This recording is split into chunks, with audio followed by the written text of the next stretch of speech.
Halo semuanya, perkenalkan nama saya Erwin Satria Monangan Sinaga. Saya merupakan mahasiswa Ilmu Ekonomi 2019, Fakultas Ekonomi Universitas Negeri Medan. Nah, pada hari ini kita akan mempelajari mengenai Bank Indonesia, pengertian Bank Indonesia, dan bagaimana sejarahnya. Materi kita yang pertama yaitu mengenai peranan Bank Sentral. Bank Sentral merupakan lembaga yang memiliki peranan strategis, baik dalam perekonomian domestik maupun dalam kaitannya dengan perekonomian mancanegara. Umumnya, Bank Sentral diberikan mandat berupa tanggung jawab merumuskan dan menjalankan kebijakan moneter. Sebagai otoritas moneter, perbankan dan sistem pembayaran, tugas utama Bank Indonesia tidak saja menjaga stabilitas moneter, namun juga stabilitas sistem keuangan.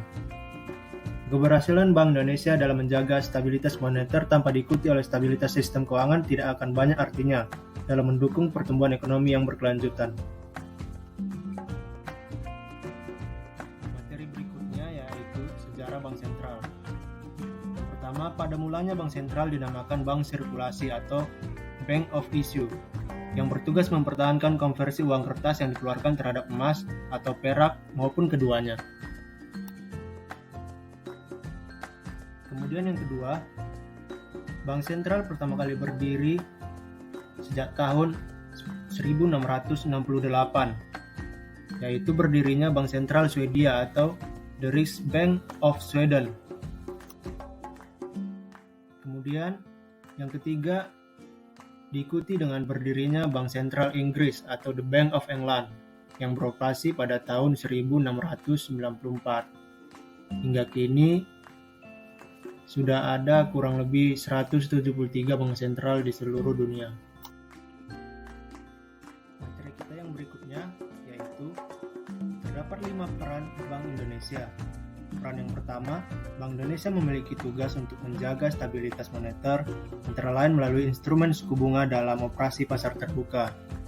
Peran yang kedua, Bank Indonesia memiliki peran vital dalam menciptakan kinerja lembaga keuangan yang sehat, khususnya perbankan. Yang ketiga, Bank Indonesia memiliki kewenangan untuk mengatur dan menjaga kelancaran sistem pembayaran. Peran yang keempat, Bank Indonesia dapat mengakses informasi-informasi yang dinilai mengancam stabilitas keuangan. Yang terakhir, Bank Indonesia memiliki fungsi sebagai jaring pengaman sistem keuangan melalui fungsi Bank Sentral sebagai leader of the last resort.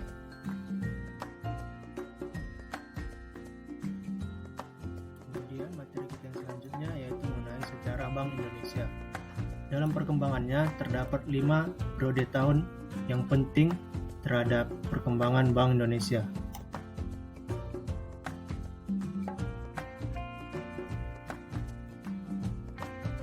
Yang pertama yaitu pada tahun 1827, Bank Indonesia berawal dari The Javas Bank N.V. atau disingkat dengan DJB yang didirikan oleh pemerintah Hindia Belanda.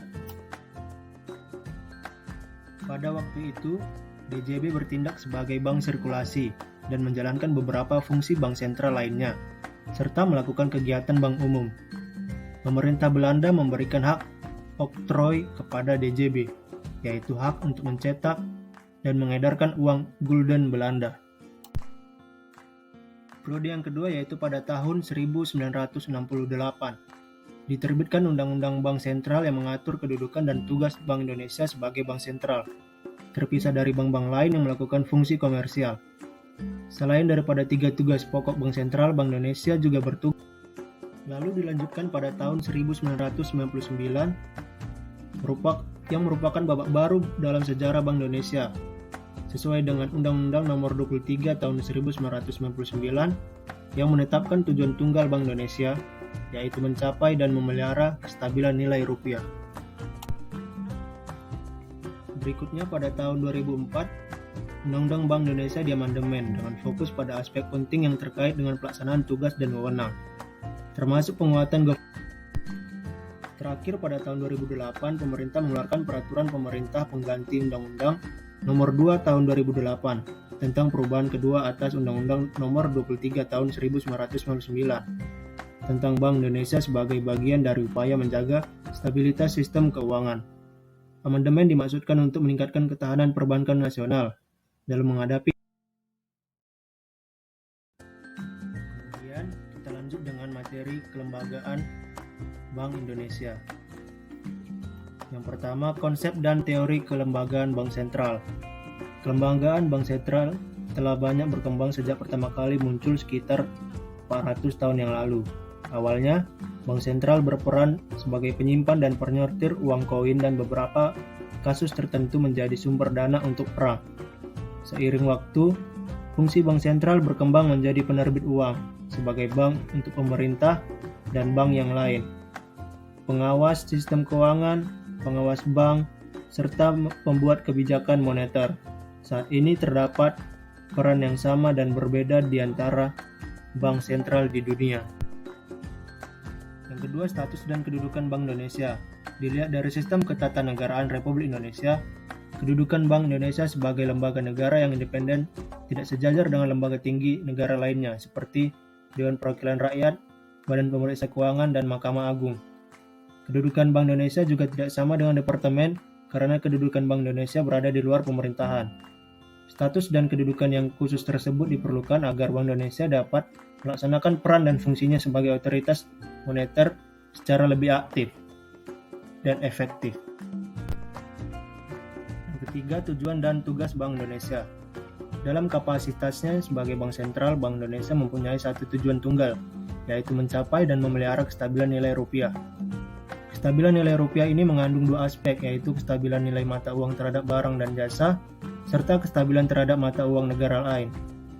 Aspek pertama tercermin pada perkembangan laju inflasi, sementara aspek kedua tercermin pada perkembangan nilai tukar rupiah terhadap mata uang negara lain. Lalu yang keempat, pengaturan dan pengawasan bank. Dalam rangka tugas mengatur dan mengawasi perbankan, Bank Indonesia menetapkan peraturan dan memberikan kelembagaan Bank Indonesia yang terakhir, yaitu peran Bank Indonesia pasca terbentuknya OJK, sebagaimana yang diamanatkan pada pasal. Demikianlah pembelajaran kita pada hari ini. Sampai jumpa di pertemuan berikutnya. Terima kasih.